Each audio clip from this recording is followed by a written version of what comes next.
1 Pierre 1, 23 nous dit, puisque vous avez été régénérés, non pas par une sémence corruptible, mais par une sémence incorruptible, par la parole vivante et permanente de Dieu. Quand l'Esprit de Dieu vient habiter en nous, amen, il y a un dépôt que Dieu fait en nous, amen. Et ce dépôt, Pierre l'appelle une sémence. Mais la sémence qui est en nous, la sémence qui est déposée en nous, il dit ce n'est pas une sémence corruptible. Amen. Mais c'est une sémence incorruptible. Gloire à Dieu. Alléluia. Et qu'est-ce qu'une sémence? Pour comprendre ce que je suis en train de dire, une sémence, c'est une graine. Amen.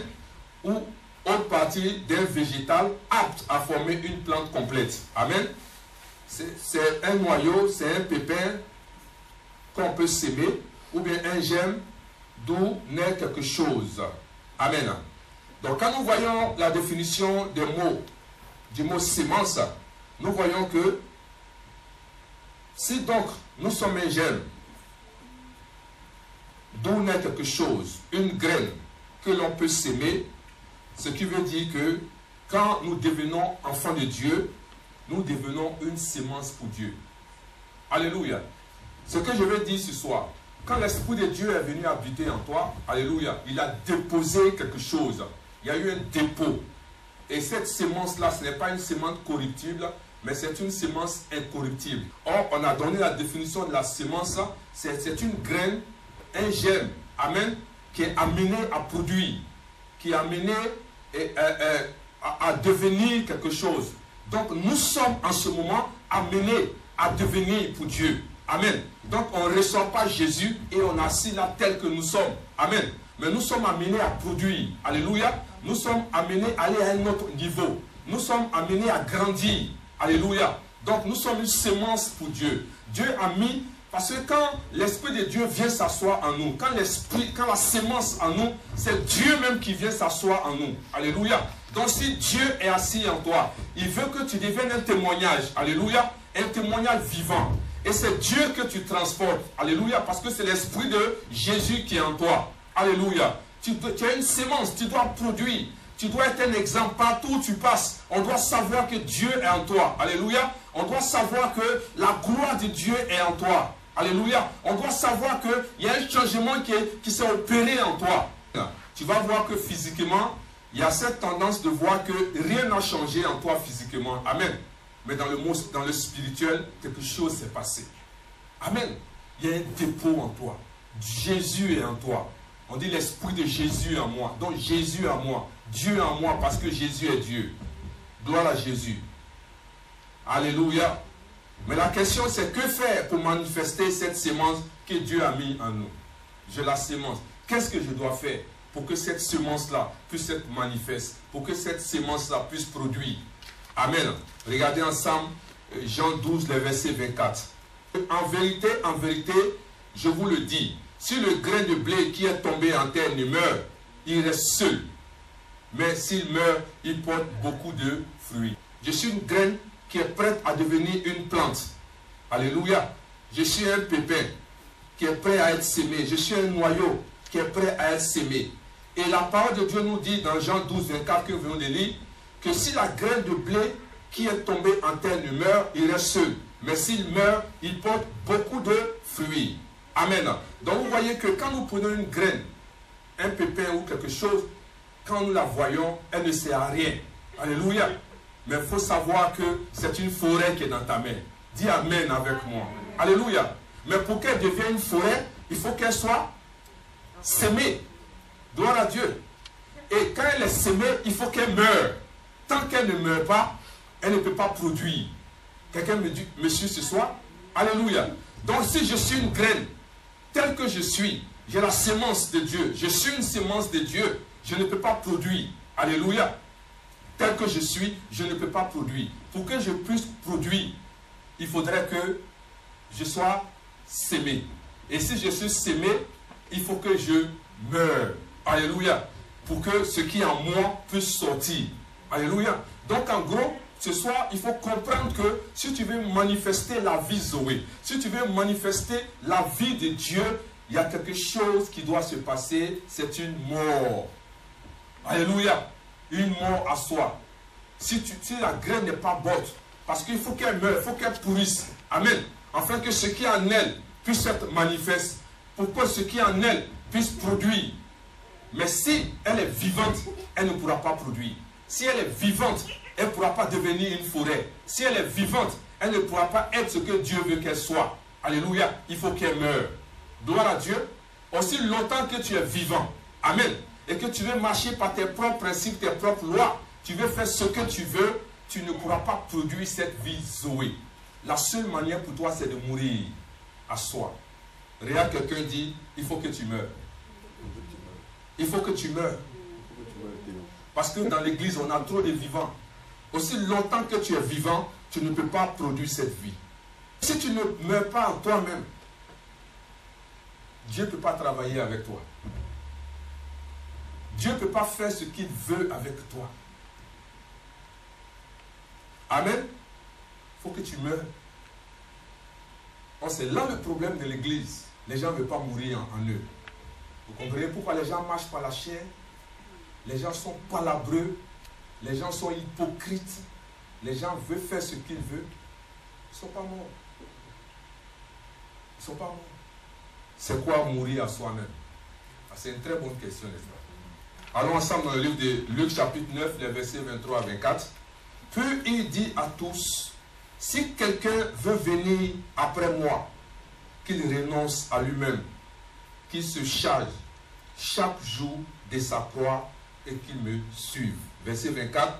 Car celui qui voudra sauver sa vie la perdra, mais celui qui la perdra à cause de moi la sauvera. Alléluia. Le Seigneur nous dit ce soir, mourir à soi, c'est mettre à mort notre ancienne nature pour que notre nouvelle nature puisse prendre toute la place. Amen. Je vous ai dit qu'avec le péché d'Adam et Ève, nous avons une nature pécheresse, une nature adamique, une nature satanique. Alléluia. Et quand Christ est mort pour nous, amen, la Bible dit qu'il a crucifié ce vieil homme. Amen. Et le vieil homme est crucifié, c'est Christ maintenant qui vit en nous. C'est pour ça, Paul nous dit en Galates chapitre 2, verset 20, il dit, si je vis, ce n'est plus moi qui vis, mais c'est Christ qui vit en moi. Alléluia.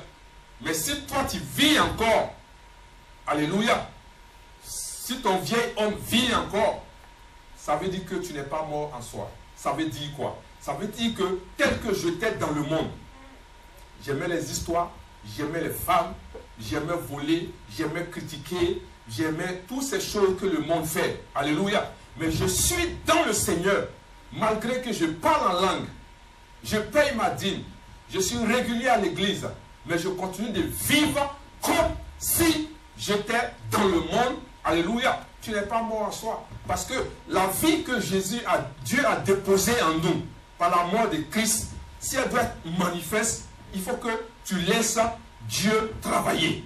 Amen. Si Dieu ne peut pas travailler, ça veut dire que tu n'es pas mort.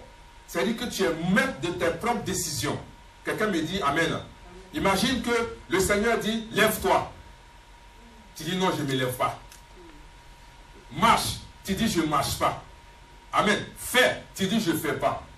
Ça veut dire quoi? Il ne peut pas te contrôler. Amen. Et s'il ne peut pas te contrôler, il ne peut pas t'amener là où il veut. Il ne peut rien faire avec toi. Tu n'es pas mort. Tu n'es pas mort. Gloire à Dieu. C'est-à-dire, quand tu arrives au stade où tu es dans le péché, on parle, tu dis, mais Dieu même sait. Non, il y a quelque chose qui ne va pas. Parce que c'est ton raisonnement que tu es en train d'envoyer. Ce qui te plaît, ce qui est bon pour toi, ce que tu veux qu'il se passe. Or, avec Dieu, ça ne marche pas comme ça. Dieu n'est pas sentimental. Dieu ne marche pas par les sentiments. Amen. Dieu marche par des principes, il marche par des lois, il marche par des préceptes. Vous voyez, avant que Adam et Ève ne pêchent, il leur a dit, si vous mangez, il dit, si vous mangez du fruit, de la connaissance du bien et du mal, vous mourrez. Au moment où il parlait, est-ce qu'ils avaient mangé? Ils n'avaient pas mangé. Mais quand ils ont mangé, ils s'attendent à quoi? Une fois que ton vieil homme est enterré, amen, tu n'es pas obligé de pécher. Parce que la racine du péché n'est pas en toi. Donc tu n'es pas obligé. Donc si tu le fais, c'est que tu as voulu. En fait, c'est ça qu'il faut comprendre. Amen. Pour notre bonne conscience, on va accuser le diable. Le diable passe par la tentation. Alléluia. Et quand la racine du péché n'est pas en toi, tu n'es pas obligé. Tu sais que tu as fait pour le sexe opposé. Quelqu'un lui vient me rendre visite. Je ne vais pas. Tu as fait pour l'alcool. On dit à manifestation, il y a alcool là-bas. Qu'est-ce que tu fais? Non, c'est Satan qui a fait. C'est Satan qui allait prendre la bouteille, ouvrir pour toi. C'est Satan qui va dire, il n'y a pas de décapsulaire quelque part. Donc Jésus dit quoi? La mort en soi, c'est mettre à mort notre ancienne nature pour que notre nouvelle nature puisse prendre toute la place. Gloire à Dieu. C'est aussi accepter de renoncer à soi. Quelqu'un me suit ce soir? Accepter de renoncer à soi. C'est porter sa croix, perdre sa vie, sacrifier sa vie, abandonner sa vie, c'est céder sa vie, c'est souffrir pour porter du fruit. Ce que je pense que je suis, je laisse ça au profit de la vie de Jésus. Alléluia. Tout mon raisonnement, je laisse ça et je fais ce que Dieu me dit de faire. Ce que semblait bon pour moi, j'abandonne cela. Amen. Au profit de Jésus. Parce que je veux porter du fruit. C'est ça, mourir en soi. Alléluia. Mes décisions ne sont plus mes décisions. Amen. Je n'ai plus de volonté. Je me sacrifie. Tout ce que Dieu va dire de faire, c'est ce que je fais. Quelqu'un me suit ce soir? Amen. C'est vrai que tu me regardes. Mais c'est un processus. Mais il faut que ça commence quelque part. Il faut que j'accepte de mourir. C'est-à-dire, désormais, ce n'est plus moi en fait. Ce n'est pas ma volonté. Ce n'est pas mon intelligence. Ce n'est pas ce que je pense être ou ce que je veux. Mais c'est ce que Dieu veut. Et sache que ce que Dieu veut pour toi, c'est du bon. C'est le meilleur. C'est pour cela que Paul a dit, si je vis, ce n'est plus moi qui vis. Il dit, vous me connaissez, Paul. Vous avez vu ce que j'ai fait à l'église de Jésus. J'ai été quelqu'un qui avait une capacité intellectuelle impossible. Parce que j'ai été enseigné par un grand professeur. Alléluia. Quelqu'un comme Gamaliel. C'était un grand. Quelqu'un me suit ce soir. Et Paul a été son élève. Mais il a abandonné tout cela. Parce qu'il a dit, cette vie-là, cette manière de voir, cette manière de raisonner, avec ce que Dieu veut, c'est différent. Donc il faut que je fasse un choix, je prenne celui de Dieu. Donc ce que je pense être, ça ne va plus exister. Mais je laisse Dieu faire. C'est ça, mourir à soi. Quelqu'un me suit ce soir? Mourir à soi, quand le Seigneur dit de faire quelque chose, je ne raisonne pas. Je n'ai pas de mots à dire. Parce que je sais que c'est meilleur pour moi. Mais si tu réfléchis encore, tu as ton mot à dire, ça veut dire que il n'y a pas eu de mort en soi. Et c'est ça l'église. C'est vrai, le pasteur dit mais. Parce que le mais, c'est une quoi? C'est une conjonction de coordination. Le mais, c'est ce qui va venir là, ça va annuler le premier. Ça va mettre en doute le premier. Amen. Ne pêche pas. Le pasteur dit de ne pas pécher. Mais, vous comprenez, ça met en doute le premier élément. Dieu dit de ne pas le faire. Mais Dieu même sait. Mais Dieu même sait. Dieu sait rien. C'est le principe. Il faut respecter, c'est tout. Comment mourir à soi-même. Allons ensemble dans le livre de Galates 2, verset 20. J'ai été crucifié avec Christ, et si je vis, ce n'est plus moi qui vis, c'est Christ qui vit en moi. Si je vis maintenant dans la chair, je vis dans la foi au Fils de Dieu qui m'a aimé et qui s'est livré lui-même pour moi. Gloire à Dieu. Paul dit, j'ai été crucifié avec Christ. Et si je vis, ce n'est plus moi qui vis, c'est Christ qui vit en moi. Donc comment mourir à soi-même? La première des choses, c'est quoi? Il faut faire mourir le moi. Il faut faire mourir le moi. Paul dit, si je vis, si moi je vis, ce n'est plus moi qui vis. Alléluia. Mais c'est Christ qui vit en moi. C'est ma nouvelle nature qui opère maintenant. Le plus souvent, quand un chrétien rencontre des difficultés dans sa vie, le premier réflexe qu'il a, c'est de chercher à accuser. Amen. Et celui qu'on accuse habituellement, c'est Satan. Or, souvent nous oublions qu'il y a des obstacles que nous-mêmes nous créons. Il y a des choses que nous-mêmes nous faisons qui créent des obstacles. Alléluia. Parce que le moi, c'est un danger. Amen. Le moi, c'est ma personne. Le moi, c'est ce que je suis. Alléluia. C'est ce que je mets toujours au devant. Donc quand quelqu'un n'a pas crucifié son moi, quand le moi encore là, c'est-à-dire il est préoccupé par ses besoins, c'est mes désirs, mon argent, ma maison, ma voiture. Gloire à Dieu. Ça c'est quand le moi est encore vivant. Amen. Or c'est le moi là qui nous fatigue. Et c'est le moi qui fatigue les 90% de chrétiens. Amen. Parce que le moi c'est quoi? Le moi c'est quoi? Tes choix. J'ai choisi ce que je veux. Ma volonté, je fais ce que je veux. Tes projets, je planifie comme je veux. Mes intérêts, qu'est-ce que je vais gagner dans cette histoire? Mes désirs, comment tu te sens? Je me sens mal, je me sens triste, je me sens blessé. Tu n'es pas encore mort, ni est morte. Tu n'es pas. Il dit, porte ta croix et suis-moi. Ça veut dire quoi? Ça veut dire que quand j'arrive aujourd'hui, la journée d'aujourd'hui, ce dimanche, quand j'arrive à l'église, que mon frère ou ma soeur me fait du tort, je porte ma croix. C'est-à-dire, j'accepte ce qui s'est passé à cause de Jésus. Alléluia. Et j'avance, je ne pêche pas. Quelqu'un me dit un bon amen. Quand quelque chose se passe dans ma vie, à cause de Jésus, j'apprends qu'on m'a critiqué. À cause de Jésus, je laisse et j'avance. Parce que c'est lui qui va s'occuper d'eux. Mais moi, je ne dois pas faire en sorte que le péché puisse avoir un impact sur moi. Alléluia. Je ne cherche pas à me défendre. C'est moi d'abord. Vous savez qui je suis, c'est à moi vous faites ça. Est-ce que vous me connaissez? Moi là, je suis ceci. Moi, on ne fait pas ça. Tu n'es pas encore mort. Amen. C'est pour ça qu'il dit chaque jour, il faut porter ta croix.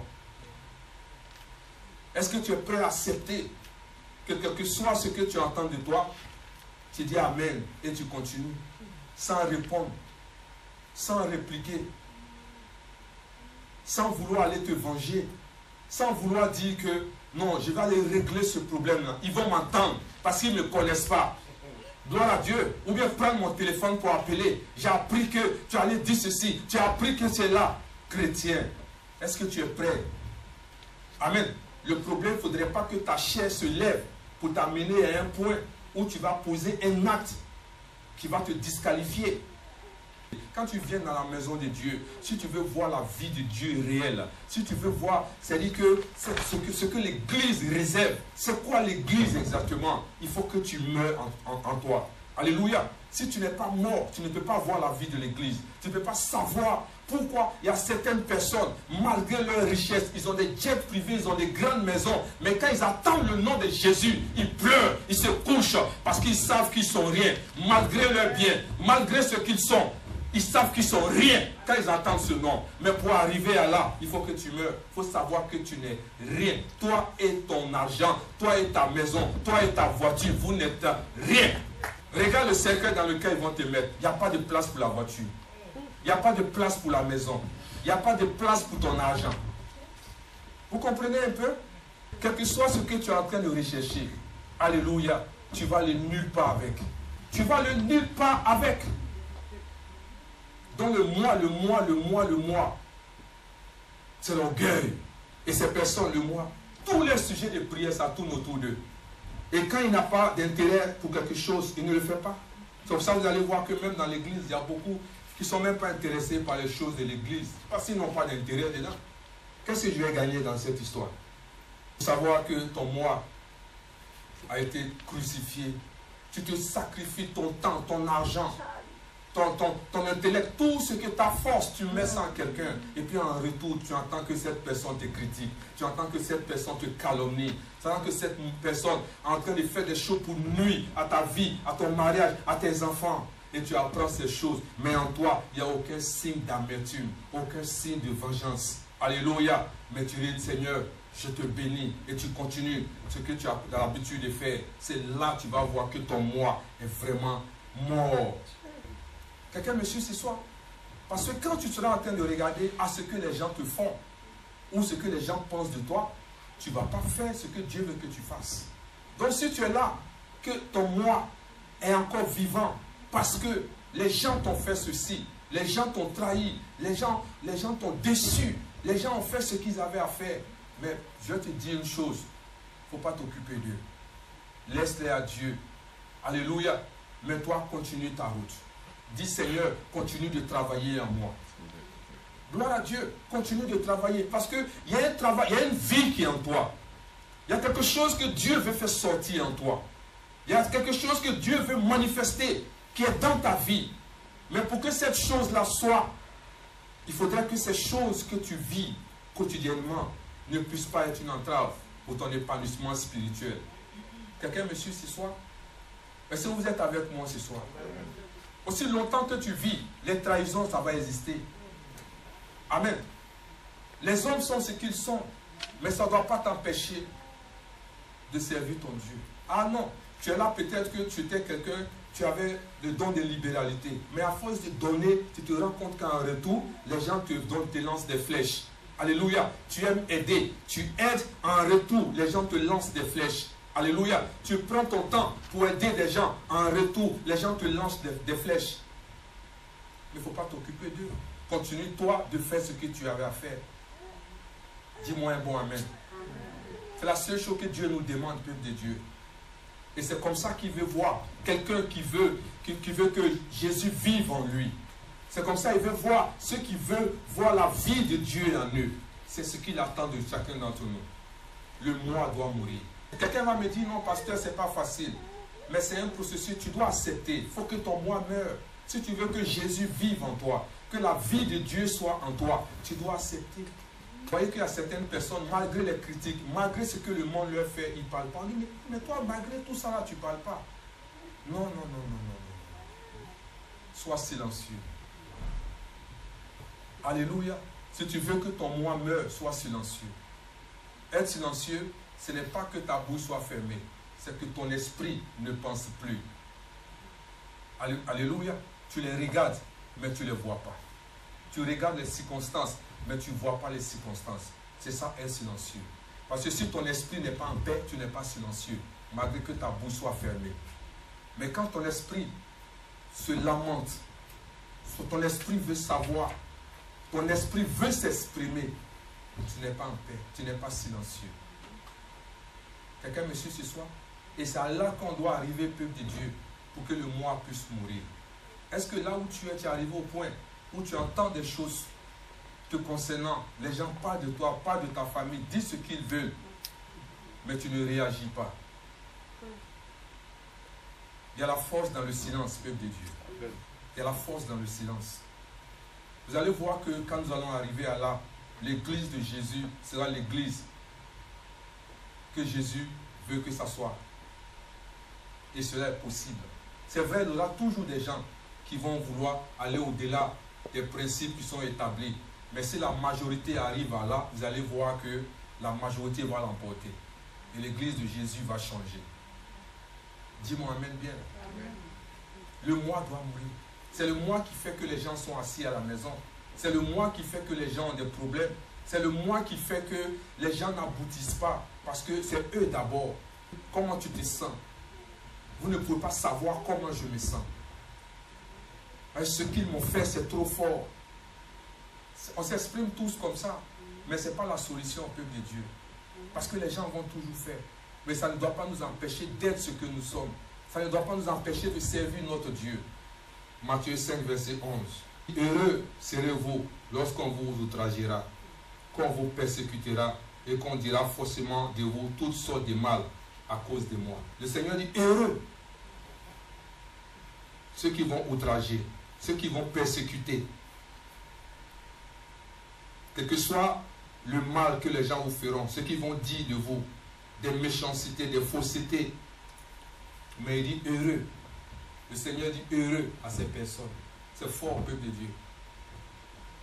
On te fait ça, mais le Seigneur dit heureux ceux qui ne vont pas répliquer. Heureux ceux qui ne vont pas répondre. Heureux ceux qui vont continuer la marche malgré ces persécutions. Heureux ceux qui vont continuer l'œuvre malgré tout ce qui est en train de se passer. Il dit heureux. Le Seigneur commence par dire heureux. C'est-à-dire qu'il y a une bénédiction dedans. Il y a une récompense. Dis-moi amen bien. Alléluia.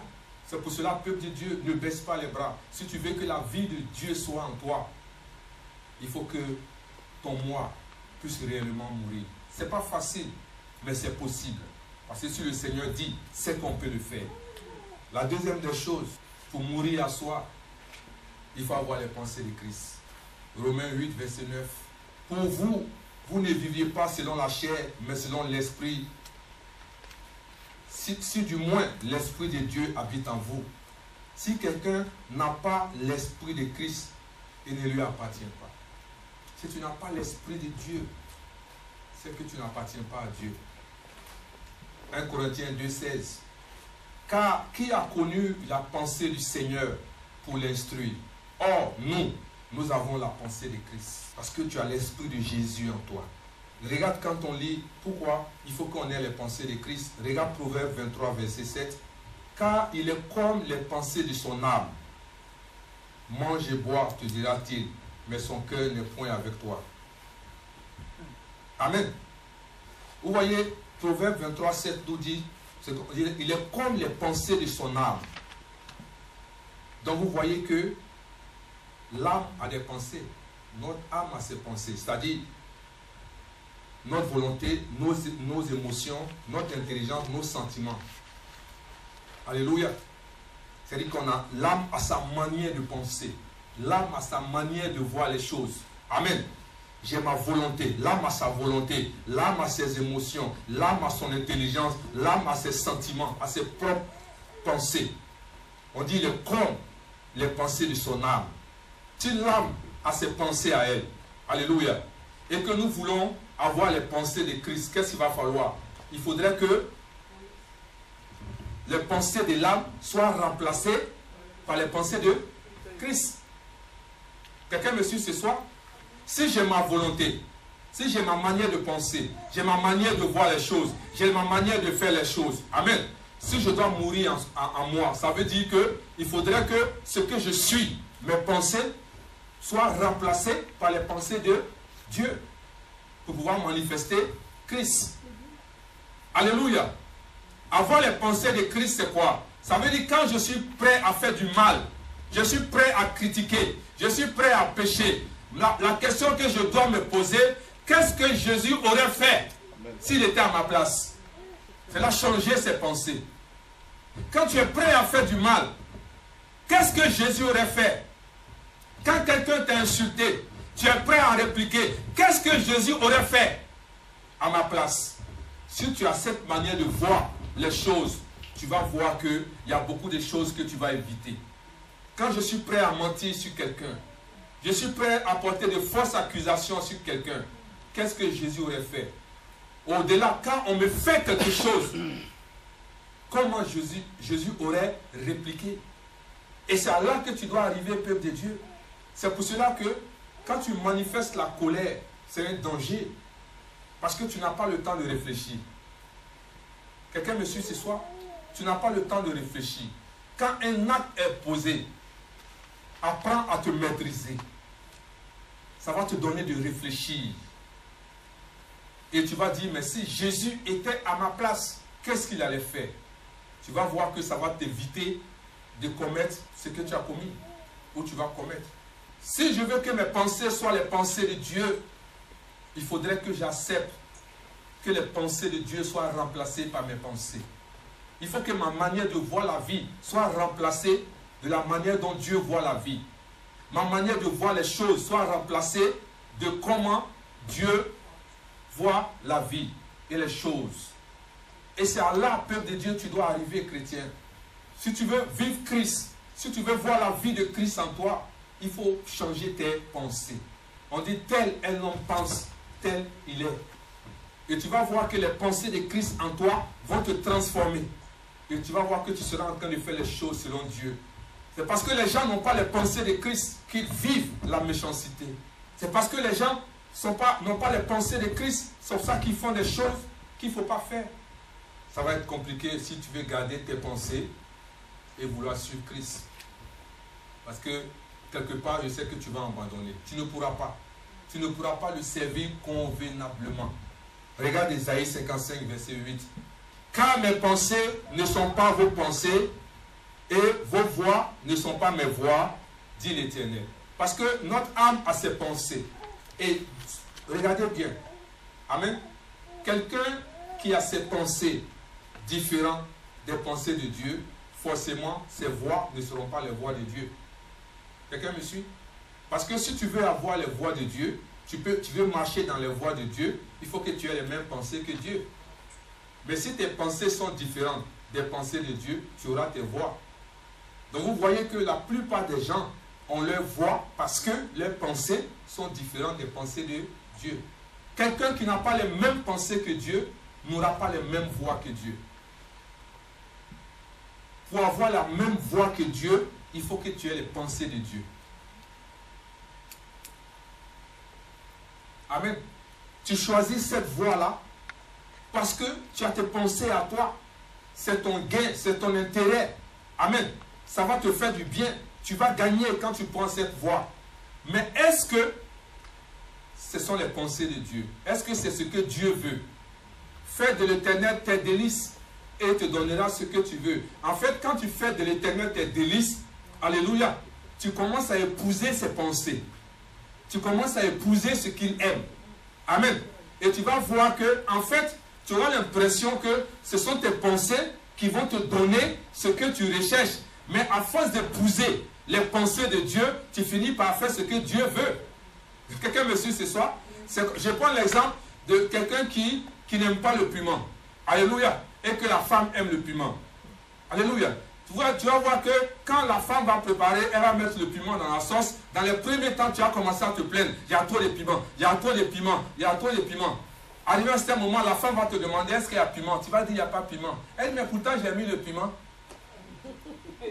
Alléluia. Donc tu es arrivé au point où sans t'en rendre compte, tu aimes le piment.